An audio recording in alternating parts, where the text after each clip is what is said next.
J'accuse Macron, son gouvernement et tous les pseudo-experts. Et je demande qu'ils soient jugés par les Français pour les conséquences de leurs actes.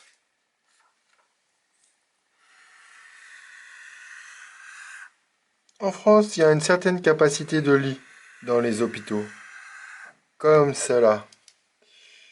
Une fois quand la maladie augmente beaucoup, jusqu'à un certain point,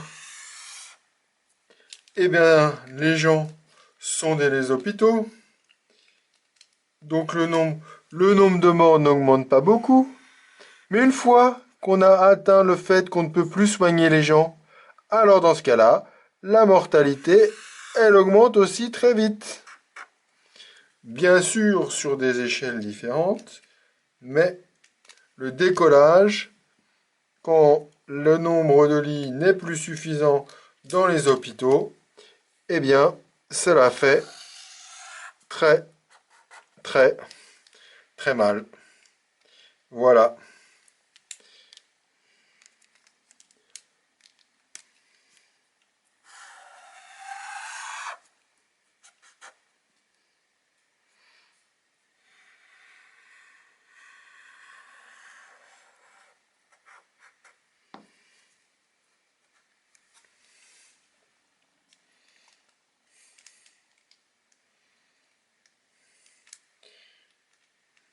D'où l'importance de limiter la contagion pour ne pas saturer les hôpitaux.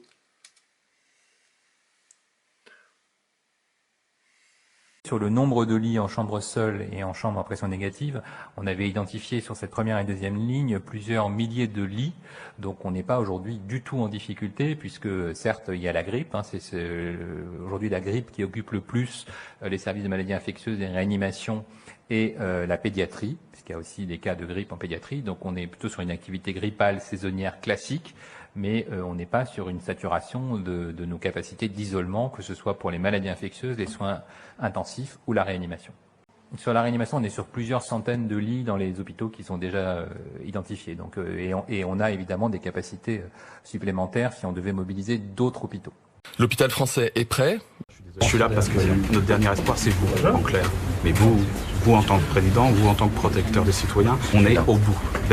Non, pour l'instant, vous n'êtes pas là. Prenez la main.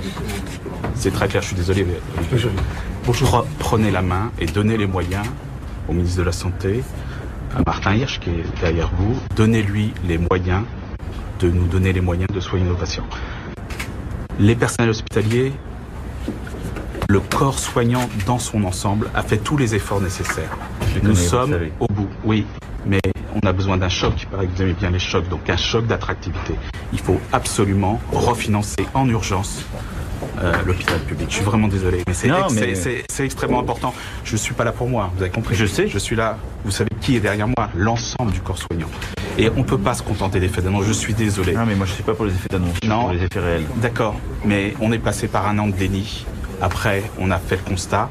Maintenant, il faut agir. J'ai peur, malheureusement, qu'on soit passé par beaucoup plus qu'un an de déni, si vous voulez le fond de ma pensée. Alors moi, le fond de ma pensée, c'est que Kairos, c'est le moment opportun. Et le moment opportun pour le président de la République d'agir, même dans une situation dont il n'est pas responsable, c'est maintenant. Il faut saisir. Mais je suis prêt à vous voir, moi, quelques-uns.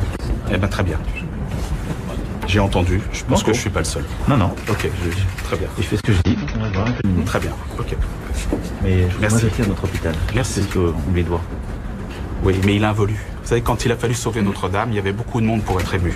Là, il faut sauver l'hôpital public qui est en train de flamber à la même vitesse que Notre-Dame a failli flamber. Ça s'est joué à rien. Et là, en ce moment, ça se joue à rien. Voilà, j'ai pas d'autre chose à dire pour l'instant. Donc je compte sur vous. Ah oui, vous pouvez compter sur moi. Et vous pouvez L'inverse compter sur moi. reste à prouver. Non.